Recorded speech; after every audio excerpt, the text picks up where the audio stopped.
बड़ा ज़बरदस्त सलूशन मैं आपको बताने लगा हूँ। ये मेरे पास नोकिया का मोबाइल है।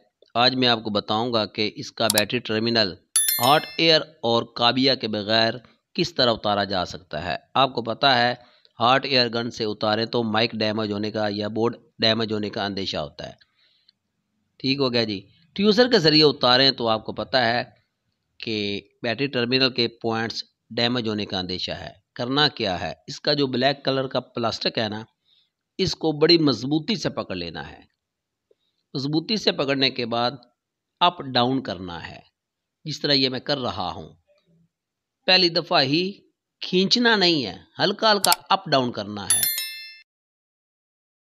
ये देखें प्लास्टिक सेफली बाहर निकल आया है और इसके पॉइंट्स कायम हैं। अब इसको बड़ी एहतियात से काबिया के ज़रिए उतारा जा सकता है। वीडियो अच्छी लगे तो मेरा चैनल सब्सक्राइब कर दीजिएगा। आपकी मोहब्बतों का शुक्रिया।